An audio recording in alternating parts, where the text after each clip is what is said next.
Thanks for tuning in to more NASCAR coverage on Prime Sports NASCAR. Eric Smith joining me from racereviewonline.net. And CJ Radoon gets the week off finally. How's everything Yeah, going, Eric? good. Yeah, he's CJ's and your back is probably a little heavy these last few weeks because last minute cancellations, but Yeah, definitely back. So yeah, last minute press conference for the 500 fans that don't know why they decided 4 o'clock. And hey, here's your 30-minute warning. We're gonna go live and come on in. So that did was that, and crazy. That it worked out was for you, though? Because they're it going to did have, what, half of, well, how many? What's it got? Over 100,000 fans, right?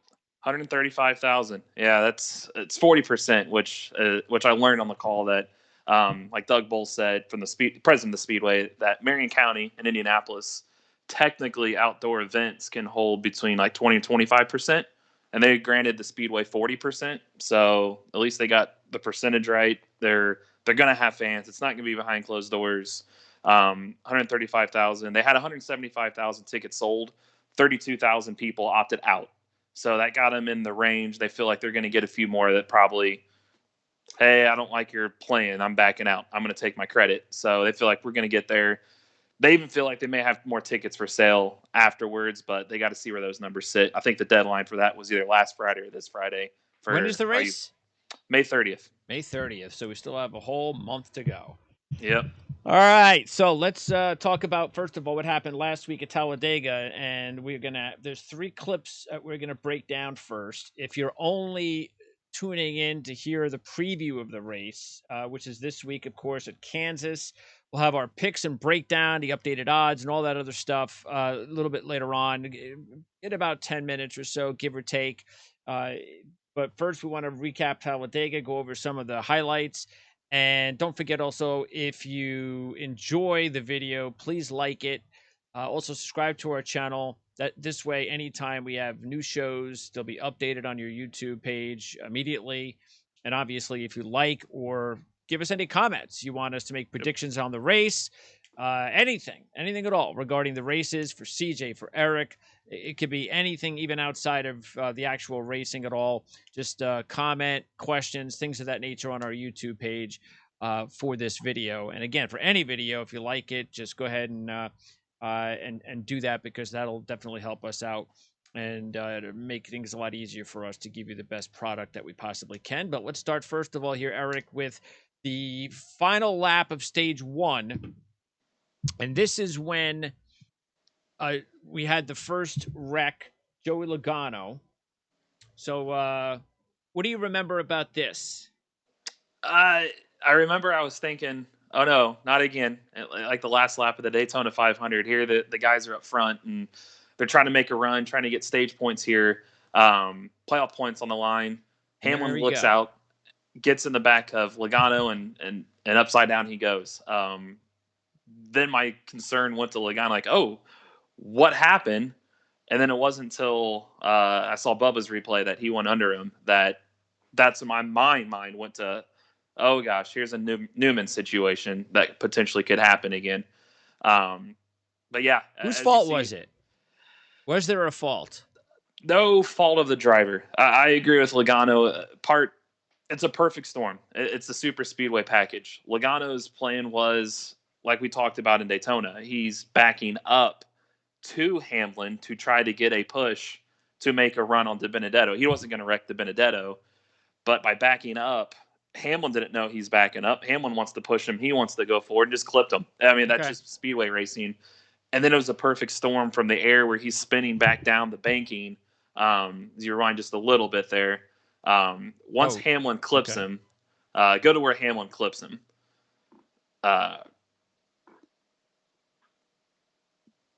It'll be right. Coming up here in a few seconds. Going right into 3. You'll see. So right here, you got Hamlin behind Kyle. Logano's right in front. Kyle's going to look low. Logano's going to move up to block Hamlin's run. And what his plan is right here, he's got a teammate in front of him, Blaney. Blaney's got a Suedo teammate, De Benedetto, in front of him. He's trying to back up. The camera view's not showing it there, but he's trying to back up to Logano. Logano's got Stenhouse behind him, pushing him. Logano looks low, clips him, and right here, he gets clipped by Stenhouse, and it gets him airborne. It's just the air gets him airborne. And so That's speedway racing. I mean, I just try to fit it all in right there and imagine what's going through these guys' brains at 195, 200 miles an hour. It is speedway racing, and then the aero package gets them airborne, and that's where the problem gets. Is how we talked about this in Daytona, and we don't have the right answer. Nobody's got the right answers. How do we keep the cars on the ground? The wreck's going to happen. We know the wreck's going to happen, but how do we keep that car on the ground? And here's Logano probably talking about that right here. Yeah, let's see if we can get what he says here. Let me see.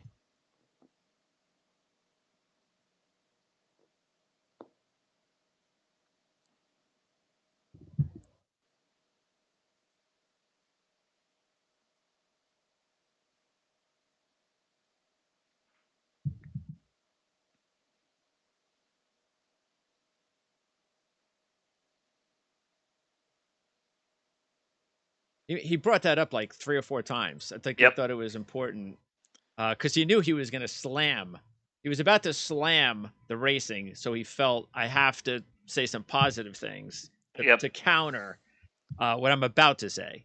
Yeah, and he put some pictures on Instagram last night, maybe the night before, about the inside of the car, and it's torn. The roof is literally torn and caved in, and where it could have hit his head. And imagine it's already compromised. If a NASCAR that is 3,400 pounds traveling almost 200 miles an hour hits that compromised part, he's in the same situation like he's saying about Newman.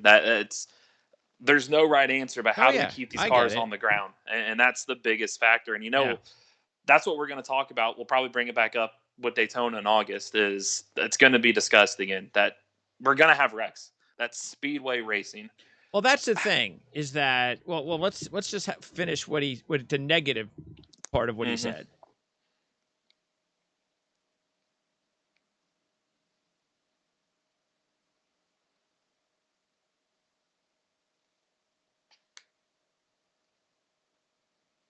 Okay, so what is he trying to say there? Because on one hand, like, you could be hearing him talk about, well, we've got to eliminate this type of racing, like, which is not going to happen. No, this is never going to happen. So, but is he talking about something else that NASCAR can fix? Trying to, but he doesn't have the answer. I think that's why he's being careful. He's basically saying, I've got a family at home. I'm doing this for a living. I know the risks that I take by hopping in that race car and doing that. And we've come a long way with safety, but how can we keep these cars on the ground? Like, that's where it gets dangerous, and not have another situation like we had with Ryan Newman. But he doesn't have the right answer. So he's kind of choosing his words a little careful, because I'm not an expert. I don't know how to do that. And NASCAR's openly said, we don't know yet. We're trying everything we can. We've done all the safety initiatives. Everything's in place. The only missing factor is, how do you keep a race car on the ground at those speeds? And you can do all the wind tunnel testing you want, but like, that's a perfect storm. Is if he doesn't get hit by Stenhouse there, his car probably stays on the ground. But you just get clipped in the right spot, in the right angle, and the air hits it, it lifts you. But how do you simulate that? How do you simulate a car hitting in this spot? It's the old adage, if there's a wall on the track, a race car is going to find it. Same thing with a spot on the car to get hit. It's going to get found somehow. But how do you test that? That's a thing. Well, I mean, shouldn't he know that, though? Shouldn't he know? Because I'm sure he's talked to his own engineers. Don't they tell him what you're saying? Look, Joey, there's nothing we can do. Yeah. I mean, we're trying, but I don't know. Maybe it was just the heat of the moment, but I think that's part of it too. It's heat of the moment. I mean, he's a father. He's got 2 young kids, and you realize that you're spared. I mean, but at the end of the day, I think people forget, because racing's been so safe. We talked about this on our Dale Earnhardt show, that there's nothing safe about racing a car at 200 miles an hour with other cars around you when you hit a wall. I mean, people in street cars can get, unfortunately, killed at 40-mile-an-hour fender bender. These guys are going 200 miles an hour on a track. Like, there is nothing safe about that. Racing is not a safe sport, but we forget that because of, you see these crashes. We see this Logano wreck. He got out, he walked away, and he's going to be in the race this weekend. But back in the day, that wasn't the case. And I think we just get spoiled that way. So short of keeping the car on the ground, I don't know there's much more they can do. Look how safe he walked away. He's there. It's just, and he's not even in the hospital getting no. checked out. He's already 5 or 10 minutes after being checked out. He's in an interview. Yeah, and I think that's where you get the heat of the moment. And here's the other factor: you got people on there say, "Well, just eliminate speedway racing, take the plates off." But do you look at the ratings? The highest rating It's of the year, best racing we have. Here's the factor that noon starts. IndyCar, noon start. Highest rated race on NBC other than the Indy 500 since NBC's had the contract. Noon start. NASCAR. Look at the rating they just got for Talladega. Move it up a couple hours and see what happens. I think even 2 o'clock, I couldn't believe it. I was like, "Oh, it's 2 o'clock. I don't have to wait till 4 o'clock to watch this race." Yep, no lights. They had to get the race in. It's a 5. It all worked out, and you see the ratings. People want to watch this, and don't think for a single second that we know NASCAR. Hey, we got a problem with the car lifting. That's going to be in a highlight video. We know we're going to see the highlight video of that flip, and they're going to promote that. People want to watch that. So super speedway racing is not going anywhere. Nope. It's just the literally only fix the whole situation is how do we keep the car on the ground. Past that, speedway racing is not going anywhere for a long time. This just shows that's what people want to watch. Look, this is entertainment. Yep. That's what it is. And these guys are getting paid a lot of money to entertain us. And NASCAR has done everything that they could do to make these guys safe. They're not. There's nothing they're doing. They're not neglecting anything. No. So they're trying to do everything that they can, and it's a team effort. That's all it is, and there's nothing you can do about it. But go out there and just again, we hope nothing ever does happen again. But you would think inevitably it will, but I think so far even the odds, even if something were to happen, I'm talking catastrophic, but somebody gets hurt, breaks a leg, whatever. Even if that happens, I think we're still ahead of the game. Oh yeah. So, there's nothing safe about if that wreck happened on the interstate, that driver's probably not walking away. There you go. We just saw a guy at 200 miles an hour literally walk away and talk about the wreck. Yep. We've made it that far. Because I could say probably 20 years ago, I don't know if he walks away from that wreck. Now he's walked away talking about it. So they've came that far. NASCAR's listened. They've been on the forefront of all this. And they're back in Charlotte R&D working. All right, how do we fix this? Let's try to do another fix. Is it stronger bracing for the roof to where that doesn't, or if a car hits it? Like, how do we make sure that if this happens again, nobody's killed? And I applaud them for that. They're doing everything they can. And I think that's what Logano's being somewhat nice about it, knowing that NASCAR is going to go back and look at this. They're not going to turn a deaf ear and be like, hey, figure it out. Yeah. They'll find something by the time we get between now and Daytona. Like, hey, we made this change. But let's and I applaud happens. him for that. But yeah, at least. But it's not going anywhere. No, it's not going anywhere. The ratings just show again that this is not going anywhere. This is what NASCAR fans want to watch. We're going to move up to stage 2, the end of stage 2, when we got and you got to love it, when the driver who ends up winning the race causes the favorite of the race to wreck. Yeah. And just keeps on going. So this was a danger. This was the dagger for a lot of our fantasy teams and picks was this one. A lot of our drivers are collected in this one. All right. Let's see here. Let me get off to your, this is, you're going to see now the wreck. And I don't know what Keselowski was doing here. There's no reason. You didn't have to slide up. It's not the end of the race. No. There was no reason for him to do that. None. No, it's like he was practicing for the end of the race. But that scenario, you're trying to fit in a spot that wasn't there. And I think it's funny. I like Keselowski. He's very good to media. He's very good to people. But he's always said, and I've wrote about this, he gets mad at people blocking. I'm just going to punt you. Don't block me. He did that to William Byron a few years ago. Isn't that what he just did? Yes. Isn't that what they all know the car behind you, if they're in a draft, is going faster than you. And you're coming to a stage, not a win, just the end of a stage. Why did you move up right there to block? He had no business going from the middle lane to the top lane off of 4. He calls that. That right there is 100% calls by Keselowski, which granted you could put some of it on the package because that's what he had to do. But look, right there, he's on the bottom lane. He goes from the bottom to the middle all the way to the top. He didn't need to do that there and squeeze Truex and you see, this is the thing that I miss. I miss the fact that if this had happened 10 years ago with a completely different group of drivers, Mm-hmm. someone's getting out of there or someone's going over to pit road and we're having fisticuffs after the Yep. race. Yep. Yeah, because Nothing that ended. happens. No, that ended Truex. Hamlin, he had a good car. Pretty much ended Oh, his. Hamlin looked like he not only was he the favorite, but he looked like he was the favorite. He looked like Yep. he was going to win this race. Yep, that took him, and he got 300 cars in the same wreck. Then they're all spinning the infield, and coincidentally enough, just goes to show why you can't tune off a super speedway race. No, The guy that started it won, and the guy that at the end was spinning in the infield was second.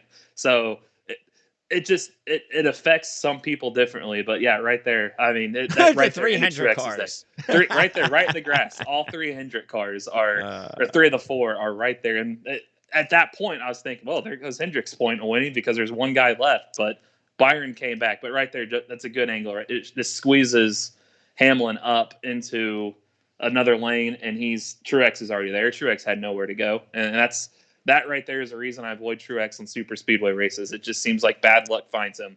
He was doing nothing wrong and got put in an incident out of his doing. All right, now let's get the end. A lot to go over here because I just right here, Di Benedetto is in the cat seat, catbird seat. He just has to stay there. He made the wrong choice. I know you got Blaney up top. He's also a teammate, but you've got another one behind you. Yep. There's one left. Why are you doing that? He moved up and he talked about that after the race. That for some reason he thought Blaney had a run. And Keselowski openly said when he got to almost the start finish line, when you see him moving up, he's like, he just gave me the win. He just literally left the guy, and you got to look at Blaney's been great on super speedways lately. Keselowski just tied Dale Earnhardt Jr. for the second most. You gave one of the best drivers ever on super speedways. Hey, here's clean air in an inside lane with nobody in front of you. With a run, you just punted a win away. That was, especially to a guy that's basically a teammate. You know he's not going to wreck you. You had a good situation where you had two teammates, one on the bottom, one on top, that they're going to work with you. And I think Blaney would have helped push him to the win, but Blaney didn't have the run at that point. You got off the low line too soon. It didn't make any sense. No sense. Because look right all. here. He doesn't have drafting help. Yeah, Blaney's backed up. Here's the other thing. What in the world was Tyler Reddick thinking? All he had to do was push Blaney to push Di Benedetto, and they would have had a nice forward momentum move. Reddick might have been able to figure out a way to go around and slide in and get a win. Not likely, but could have. Instead, he decides, nah, I'm not going to push these guys. I'm going up top. Reddick I don't know what he was thinking. That's indirectly what caused the Benedetto, because that took the drafting. Look how perfect that would have been. Yep. Oh, I'm going to go up top. There, look how the distance between De Benedetto and Blaney is at that point. It was over. It was over. As soon as he made that move. Took the three on the bottom right there. Harvick and McDowell and Keselowski. That handed them the win. So, and you know what's funny is Brad Keselowski's just doing this. Yep. Thanks, guys. Hey, he's laughing all the way to the bank. Yeah, it's like, hey, thanks. And then McDowell, McDowell going for it. I mean, here he is again. His average finish is 1.5 on super speedways. This guy, it's like, look what you just handed him. He literally almost won the race by that. But yeah, they literally handed McDowell or Keselowski the win. He didn't have to do anything but come off the bottom the whole time. There. Right here when he moved up. That sold the deal. Right there sold the deal. And this is the second time in two straight Talladega races that Benedetto led the white flag lap and he didn't win. That's I don't know how they communicate. We've talked about this before with and every crew chief and every driver's different, experience and all that. But I believe that when you have a driver like this that hasn't won yet, the next time I'm in a meeting with this guy and I'm going to say, look, I know maybe you don't want me to talk. You just want me to let you go. but I need to remind you at certain times with a couple laps to go if you're in that position again. I got to talk to you. I got to Yeah. communicate with you and let you know what I think you should do. To kind of remind him, stay on your line. Yep. Don't move anywhere unless there's a reason to move. But I think he needs to have a little bit more communication if he doesn't get that. I don't know what's going on again between a lot of times you would believe the crew chief with a couple laps to go is just going to let the driver do what he wants to do and he's not going to interrupt him. But I think Di Benedetto needs help. And he should have known right there that after last year, remember he got penalized for going below the out of bounds line. The bottom line is your friend. They can't pass you below there. Use that as if you're playing a basketball game, if you're trying to pick somebody or trap somebody, use the baseline. Like, I know they can't go past that. That's what he could have used there. And no, and look, Keselowski's behind you. The guy's won 5 times at Talladega. He's going to push you. Don't let them go, because up top, Blaney didn't have a teammate behind him. He would have Keselowski, one of the best pushers out there behind him. Could have. He overthought it. It's like you. I don't know if he choked. Yep. I don't know if because he hasn't won. He just, like you said, choked and overthought it to where just stay on the bottom. The bottom's your friend. Now he's the playoff standings. He's 12 points out. Was that his last chance to get a win between now and the playoffs? Did that He's right got there Daytona. cost him playoff berth? The last trends race. Trends are showing he's going to lead the white flag and he's not going to win in the end. So, other than that, did that just punt away a playoff berth? Look at that. I have my 15, 16, and 17 drivers. My last 3 drivers on my fantasy team sitting there, 15, 16, 17. Right there. The weird as it sounds, it's looking more and more likely with Stenhouse and Buescher that they may. Are we going to get 16 winners? I highly doubt it. Do I feel like we can probably get to 13 or 14 by late summer? Absolutely. But if you look at these guys that haven't won and you start looking at that bubble, Stenhouse and Buescher are looking good still. Who would have thought going into May that they're still in the playoffs, and they're 12 points to the good. And you look outside the playoffs, the Benedetto 17th, never won. Kurt Busch, he's 18th. He's got 1 win each season. So you've got to maybe plan him stealing a win somewhere. 19th, Ryan Newman hasn't won since 2017. 20th, Bubba Wallace, never won. 21st, Ryan Priest, never won. Oh, 22nd, yeah, forget it. Tyler Those guys Reddick, aren't never getting won. in now. So now it's Kurt Busch seems like the only likely guy. Yeah, if you look at the standings below, granted, I know we've got Daytona still to close, but I mean, Reddick's coming on a little bit, so I would think that's why I would traded be the him out. Yeah, he's one that could come on, but you got to also look. He's never won a race. You're going to ask somebody pretty soon. Hey, if you want to make the playoffs, you got to win. Yeah. Or you're going to have. He's 38 points out. You're going to have to start. It's getting kind of later and later to points you're winning. Granted, 38 points can easily be made up, but we're going into May. We've got some road courses and some wild tracks coming up. That's right.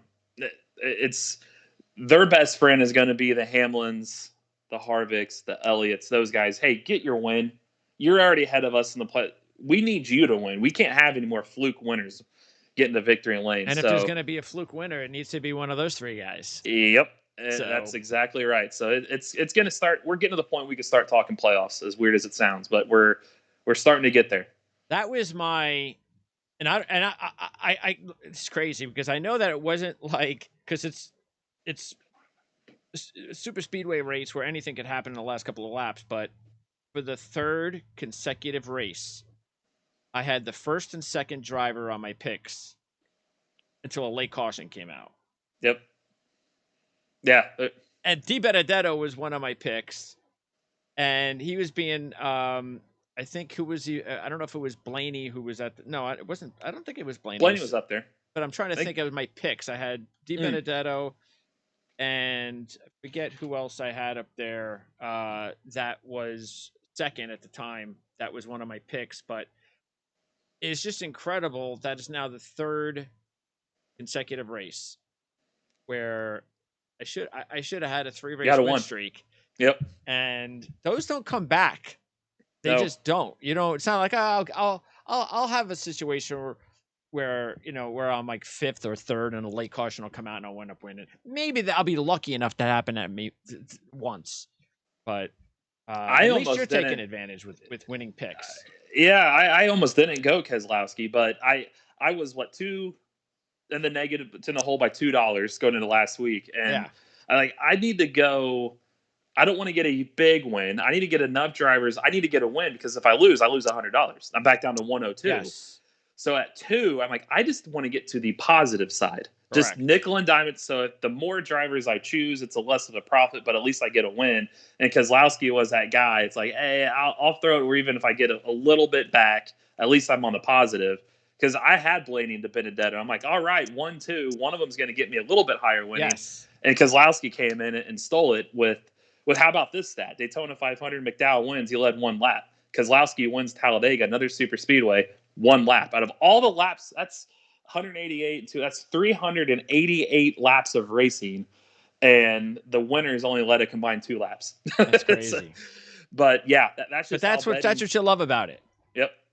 And that's why I did. Nobody's out. No, and that's where I've been doing my picks lately. If you guys have noticed, I've been choosing more drivers lately because I've been winning. So on some of these longer shots, that's helped me close that gap. But I don't want to lose the 100 and go backwards. So I'm kind of nickel and diming it to where I can get a little as more long as positive. it's working. Yep. And then Bowman, I heard you guys talking last year, like, why did Eric choose Bowman at Richmond? Yes. But I did because I was looking at his he was 10th early in the year on the road course in Daytona and 13th at Phoenix. And he was decent, just didn't have quite the pace. But he was on the coming shorter along, tracks. on the 750 horsepower package. And then I was looking at his trends in Richmond, and then I looked at his odds at where they were, and like that's a no brainer. It's just the guy. It was 33-1. Yeah, for a Hendrick driver. Yeah. So if he was probably 18-1, 20-1, I wouldn't have touched him. But my trend is probably, if you guys have noticed now, if I get a Gibbs or Hendrick or Penske guy at 25-1 or lower, I'm jumping on it. Even if it's their worst, that's a top team, and it's paid off. I got Logano at Bristol. I've got Bowman at Richmond that it's starting to turn. So, yeah, I don't know why those guys are still getting those numbers. Like, hey, I don't know if well, there's more depth now. Nobody's dominating, which is great. No, it's helping. I mean, we're still getting 6-1 odds for favorites. I'm like, and that trickles all the way down to getting 30-1, 35-1 with other pretty decent drivers. Yep.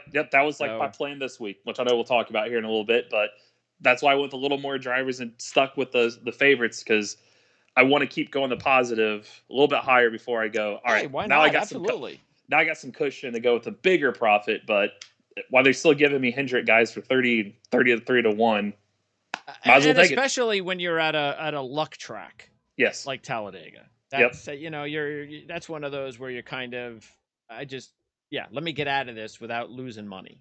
Yep, exactly. Now we have Kansas this week, so let's go through this here. And Kansas, taking a look here, let's see. I'm trying to see if we have agreed on one driver. We've agreed on 2 drivers this week, all 3 of us. We've agreed on Kyle Busch at 11-1 and William Byron at 14-1.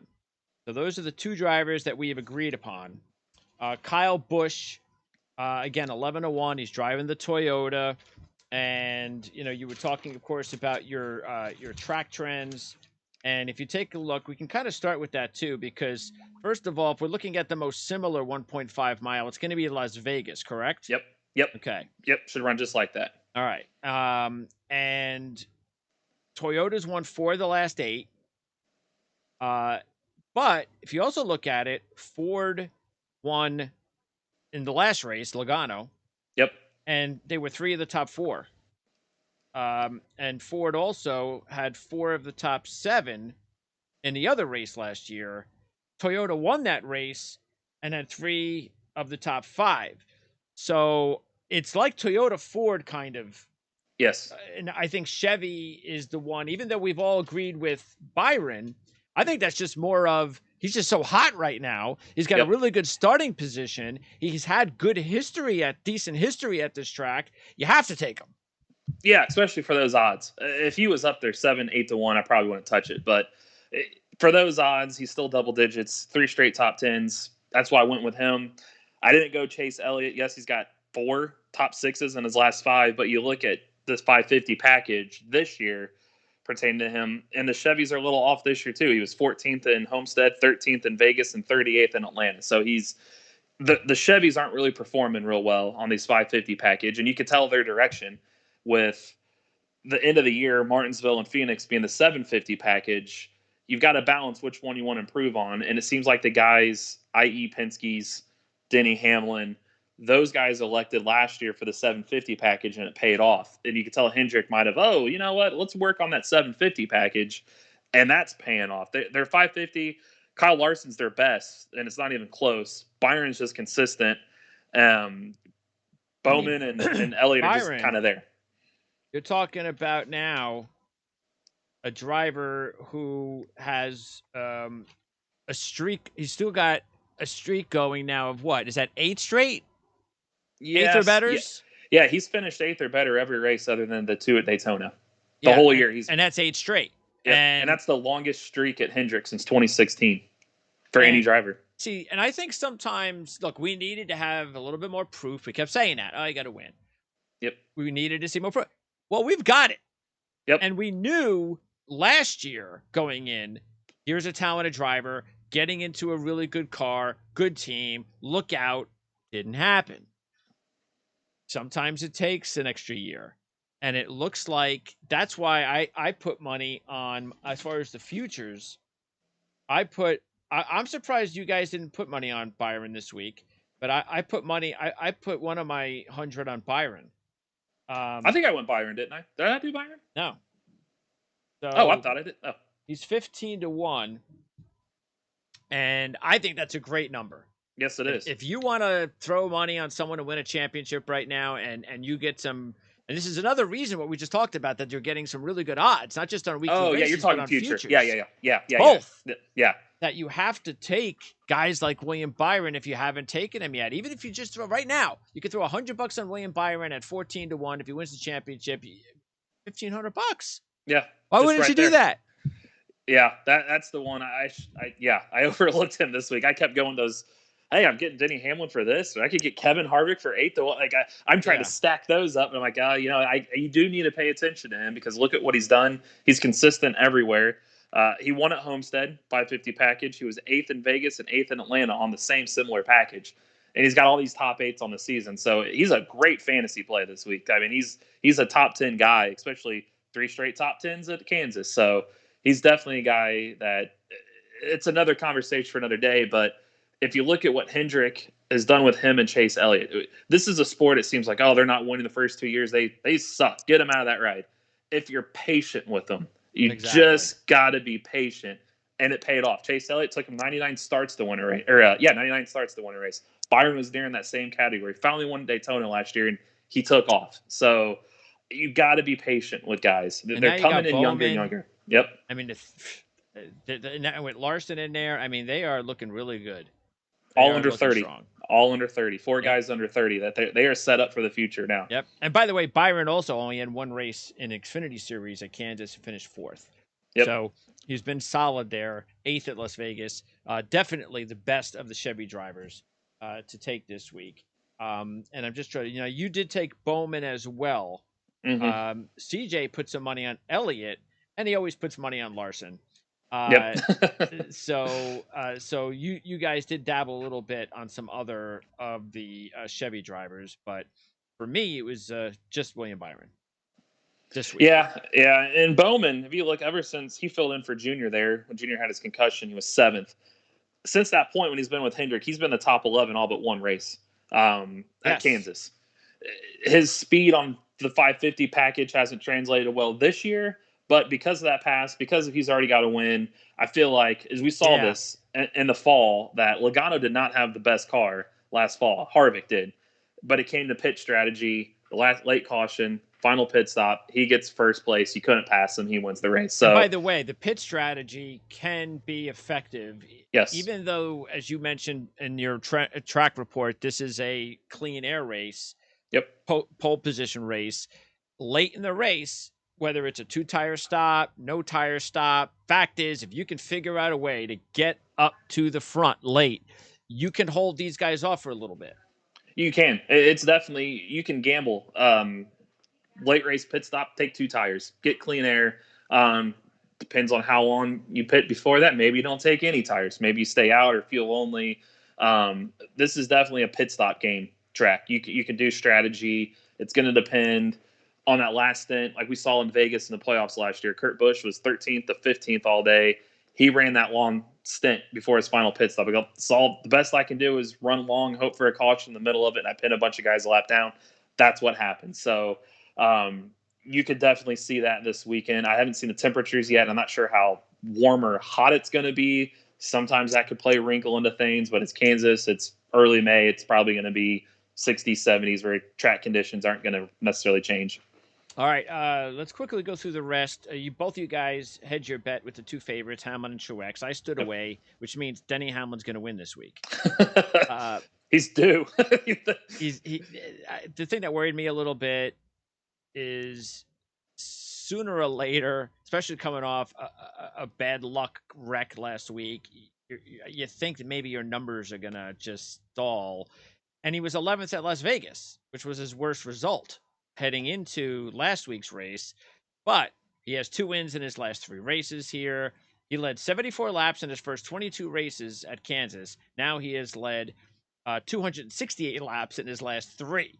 Truex, meanwhile, swept 2017. Those are his 2 wins.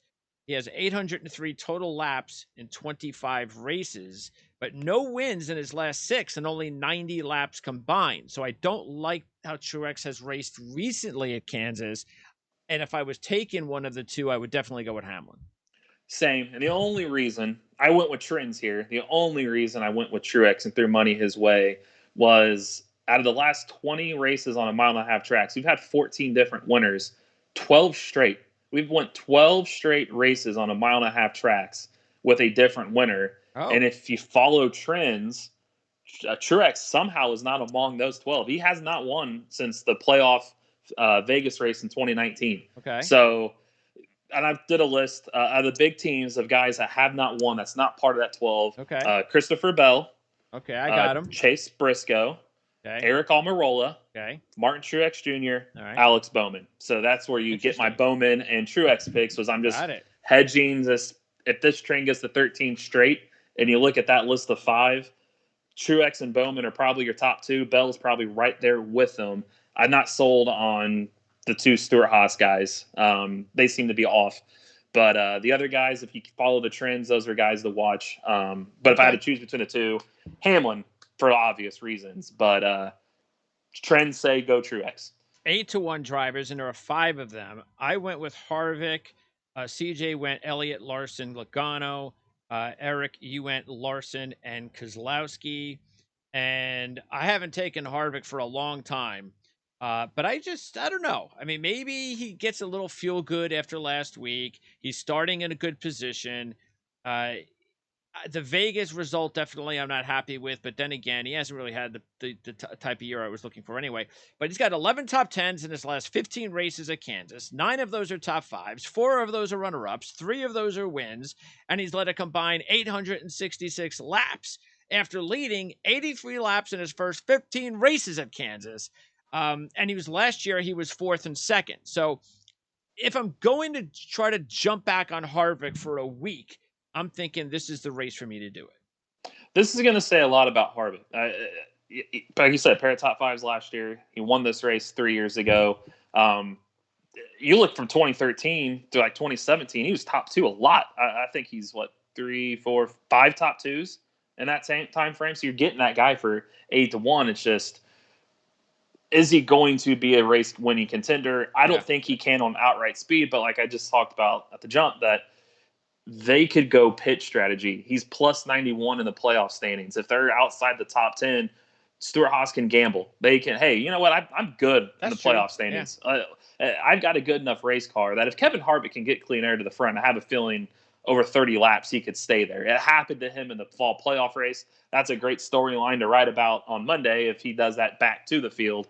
And you're getting him at 8-1. So it's a safe pick. I mean, for 8-1, it's not like he's 6-1 or 5-1. You're getting a guy with those stats for 8-1. So yeah, it's a smart pick. I was concerned with Logano and Larson being the fact that Larson will start 32nd, and Logano will start 29th. That's far back. I can understand why you would take Larson. He won Vegas. Yeah. And he's still having a very good year. If you just, I mean, no, who cares? Talladega and a dirt race, Yeah. just that doesn't matter.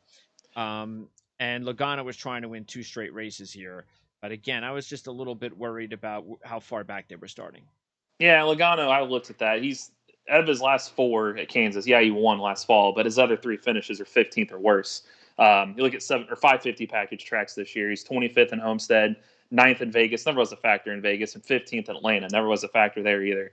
Like you said, he's starting in the back. He doesn't have good clean air at the front. I just don't get a good vibe that he's going to be able to win this race. Larson, I went based off of. He's been good at Kansas lately. 3 top 8s his last 4. You look at the 550 package, he just dominated Vegas. He could pass anybody anywhere. I feel like that translates over. He was 4th in Homestead, and he was runner-up in Atlanta. So on a 550 package, he's arguably one of the top on race cars. We'll Yeah. see how much that translates over to Kansas. But for those odds, it's like, why not at that group? Sure. You're getting a past winner, so we'll try it out. We mentioned Kyle, and Kyle is sort of like Harvick. Yep. Okay, there's some decent results, but there's not a lot of leading laps at all. He looked a little bit. He's been looking a little bit better, but he's not completing the races. He's looking good early, and then something's happening late. But he's been 11th or better in 11 of his last 12 races at Kansas, with 8 top 5s, a runner-up, and a win with 298 laps. Keeping in mind that he did not have a top 5 in his first 14 races at Kansas and led just 86 laps combined. He has a decent starting position of 9th, 3rd at Las Vegas. And I think the key is 11-1. Those are pretty good odds for Kyle Busch, as much as he likes this racetrack. And that's why I went with him. I mean, you're getting him for 11-1. His best race of the season, I think you can point to, is Las Vegas, a similar track. That was his best race. He led 52 laps at Kansas last July, 5th in the playoff race. He's got good clean air up front, 3 top 10s in as many tries at 550 tracks. You could tell that's where he's best at right now, is the 550 tracks, and you're getting him for 11-1. So it was a no-brainer for me to take him there. Plus, you just look at all these different winners, 9 and 10 races this year.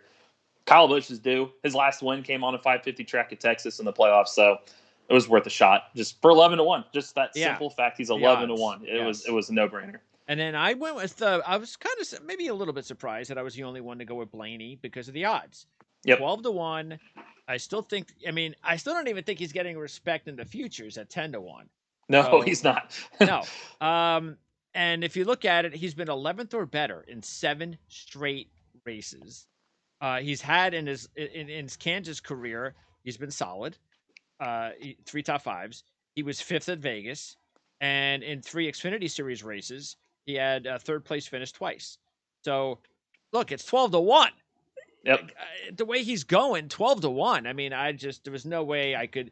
Again, if he was 8-1, 7-1, I would have passed. There's just other guys, but at 12-1, I had to take him. I almost did. He was the like you see the NCAA tournament brackets are like the last one in, the first one out. He was the first one out, and Truex was the last one in. I went off because I honestly probably would have went with Blaney. This used to be one of his best tracks. I mean, you look at how he started off. He had 4 top 7s in his first 6 starts at Kansas. I mean, this was one of his better tracks. He's clearly better this year. Better luck on his side than years past. Like you said, Vegas, he was ran strong. That he could win this race, and you're getting it for 12-1. But I went with trends with Truex because I feel like they're pretty even categories coming in this week. If you just take off, hey, everybody thinks Truex is a 1.5 mile guru, and he used to be. Now he's more short track. Blaney's right there. I feel like could with him, but yeah, you did the wise choice. But they were the last one in and last one out between those two for me. Or Blaney, I would have had Blaney. As far as long shots, you and I both took Bell. We put a couple of bucks each on Bell and DiBenedetto. Bell is 25-1, so you're getting good odds. Toyota, 7th at Vegas. One of the races last year, he finished 10th. He has 1 win in the Xfinity Series, so that helps. And DiBenedetto, 50-1. How could you pass? If you take a look at if you see here on the screen, he's just, after those bad 3 races, it's almost like almost a straight line.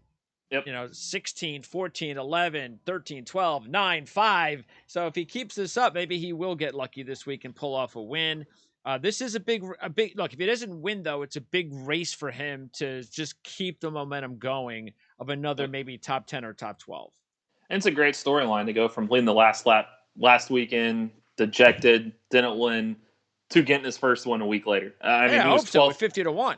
Yeah, 12th last year in the playoff race, and he was 36th in the July race. But you got to remember, he was running up front. He got caught up in a wreck. He had I think it was him and Logano and a bunch of other guys. He had nowhere to go and just got collected. But he's usually pretty good at Kansas.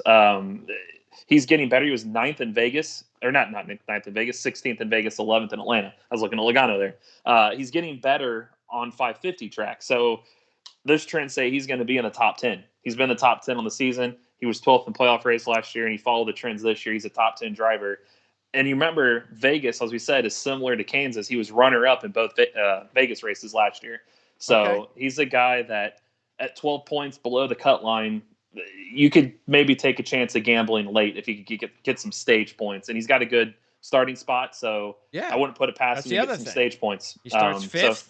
Yep. And keep in mind, even though 16th isn't all that great at Vegas, he was coming off of 33rd, 37th, 28th. So that was his starting spot was in the back. That was a big step for him to get the momentum that he's been able to carry since then. Yep. So. And we've talked about how clean air is big in these races and track position, and you're getting a guy that's starting in the top 5 for 50-1. 50-1. It's a no-brainer to throw a couple bucks his way. Out of 100, you throw 2 his way, you just make your money back if he wins. But you could go $3, $4, $5 and make a decent profit just of a 50-1 guy with the car that's like a Penske to get a win. And as I should say, those Blaney stats early in his career, those top 7s, was in that Wood Brothers car. Oh, okay. So there's a good trend to keep. Little tidbit. And he's not in that 12 straight wins either. So he can make that 13. I forgot to add his name to that. You'll have a lot to talk about story-wise if he can pull it out. There's a lot there. There's a lot. Stars are aligning if he can pull this one off. And Bell is just he's just still not getting enough credit. He's one of those drivers that at 25-1 you almost have to take because he's a driver that you could tell is gonna be one of the top drivers in this sport in a couple of years. Yep. Yeah, he's similar trajectory, but a little bit sooner, I would say, than Byron. You give him enough time. This is only his second year, and you got to look. He was the first year in the Cup last year, barely any practice. Actually, no practice other than the first 4 races. This year, barely any practice, and look what he's doing. It's all predicated a lot of the starting position on the race before. So if he gets some good finishes coming and gets that starting position back, then you give him a year next year with a new car with practice and qualifying. I think he really kicks off. So he's already won. He's a Joe Gibbs racing car, for crying out loud. That all 4 of them were in the top 7 at Vegas. So why not for 25-1 odds? Pick him up. And then to wrap it up, my last long shot to put a few bucks on Reddick. Again, we talked about he's been getting hotter. You picked him up on your fantasy team, kind of seeing the possibilities. Didn't like the way he finished the race last week, as we talked about, but he has 3 top 10s in his last 4 in 3 Xfinity Series races, second, and 5th, and he'll start 11th. And then you have the other one was Dylan. I put a couple of bucks on Dylan. He's had a few top 10s at this track. A good history in the Xfinity Series at this track. He's had a steady season so far. 60-1 is a big number, just like Reddick. And then also Buescher at 125-1. And he's another driver, as we just talked about with Stenhouse and DiBenedetto, that is maybe getting close to pulling off, a shocking win somewhere. Yeah, and Buescher, he admitted their 550 package is what they worked on in the offseason to get better, and it paid off. Remember, at Homestead, he finished 19th, but he won a stage. Yeah. He was in the top 5. He looked good in that race, yes. He just got a flat top, some contact, which took his arrow away when he faded back. 14th in Vegas, respectable run for Roush Fenway there. And then he was 7th in Atlanta. So he's coming along. Roush Fenway used to be good at Kansas in the past with like Carl Edwards and the Matt Kenseth days. And so, yeah, it's a wise pick for the odds you get him for. And like Austin Dillon, like your point, you said. 12th in the point standings. Yeah, and you get him on the 550 package, 12th at Homestead, 12th at Vegas, 6th in Atlanta. So he's a top 12 car in this package. So he could use a win. He's right now 51 points to the good. He could get some stage points and gamble in the end as well. So definitely a wise choice for 60+1 odds. It just shows Why you. not? Yeah, you just got to hit the right guy at the right week. And You I do. haven't been lucky in that department as far as my weekly picks, but hey, my fantasy team is starting to pick up wins. They're coming Yeah, I around. still have a big gap, but Yep. I am starting to feel pretty good about. And again, this is what we talked about at the beginning of the season.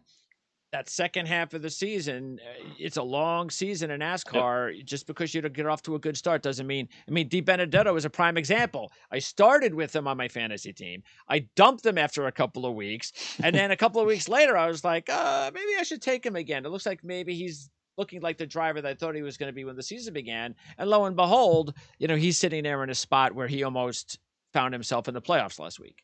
Yep. Like you said, it's a long season. I mean, you got to look at Hamlin's in a precarious position. He's got all these top 5 finishes banked up. And no wins. No, and it's like you're that close.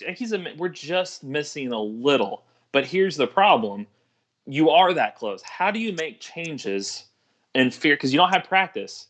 How do you make changes? Because you could potentially go backwards. No, you don't make changes. But you also got to realize the Kevin Harvicks of the world. He's Kevin Harvick. You looked at his stats. He's banking a lot of top 10s. He's just not leading laps, getting top 5s. They're going to get better. What if Kyle Busch gets better? That's right. What if Martin Truex Jr. finds that little bit to get better? Chase Elliott hasn't won yet. What if he gets better? We've talked about William Byron. I mean, Denny Hamlin can go from top 5, but if they don't change anything, can be quickly outside the top 10 by the playoffs come. So that's true. It's a tough call to make. To what you do. But again, I think a lot of it's psychological with Denny, and that's the problem with winning a championship. Is that at this point, I don't really care if I'm thinking about Denny Hamlin's team. I'm like, I don't really care how we get into the playoffs. We're going to be in the playoffs. It's just a matter of I got to figure out a way to get Denny's head on straight, and I don't know if that's possible at this stage of his career. I just don't know. It's I don't hard. know if he has it in him. No, and what if we would have talked about on this show going to the championship 4 last year, or going into Martinsville, the second last race? If one of us would have said, hey, we're going to go 10 races next year, and Kevin Harvick, Denny Hamlin, and Chase Elliott have 0 wins, what would you say? Yeah. And right now, and that's why I wrote about, and I'll have it on Friday when it comes out. I already got it done, just a little post Friday with some quotes. But you got 5 races in May. We got Kansas, we've got Darlington, we've got Dover, we've got Coda, and we got the 600. Out of those 3 guys, and they've all been really good at these tracks, how many of them win these 5 races? You got 3 drivers for 5 races.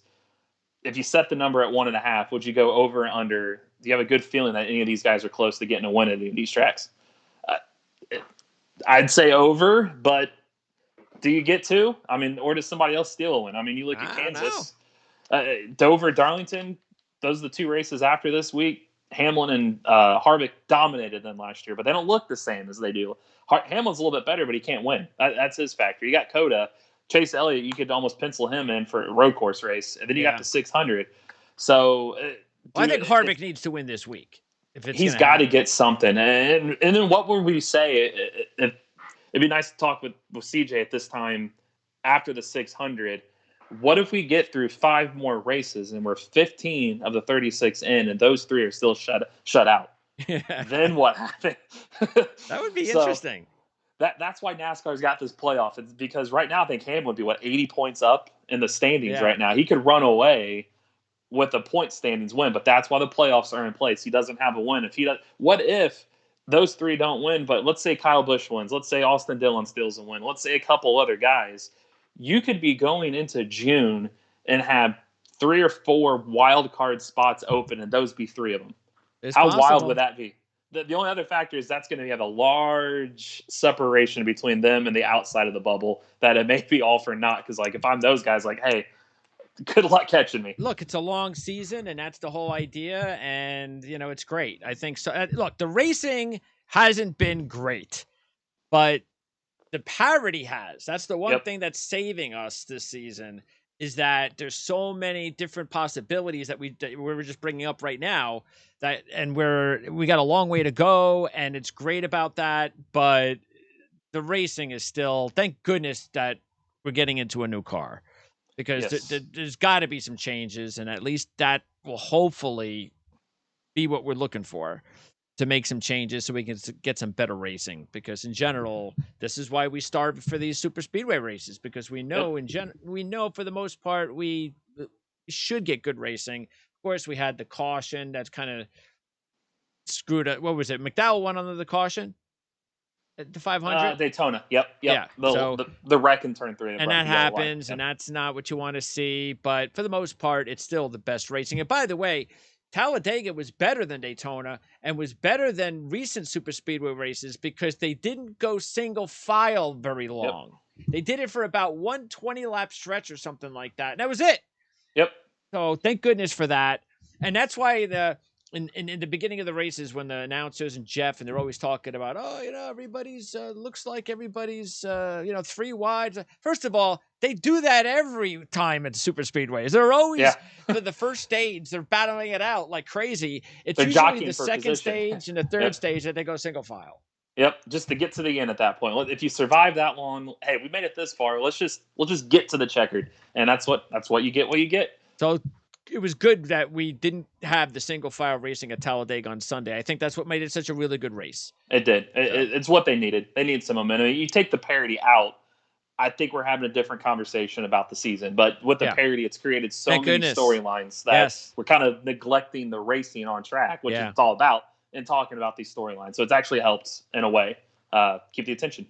What are you going to be doing now on the website between now and what do you got cooking? You got double duty for a while, right? Yeah, I got IndyCar again. This weekend they got doubleheader in Texas.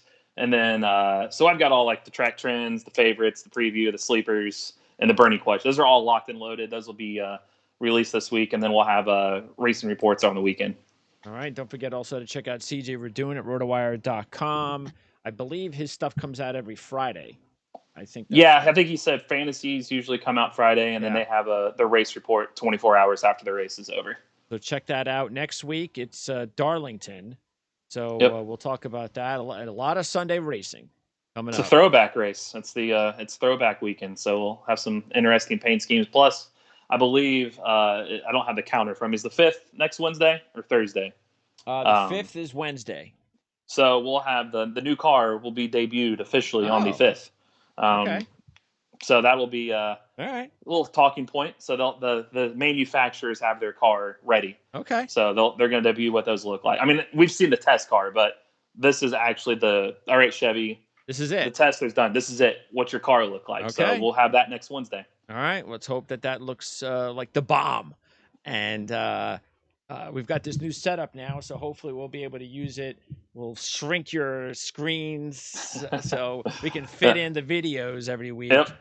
And give you the best possible programming that we can here, which helps us to break down these races and other things like taking a look at the new car next week. Yep, exactly. Yep, we can pull it up there and that's it. Take a seat. Yep. All right. Appreciate it, Eric. We'll talk to you again next week. All right, sounds good.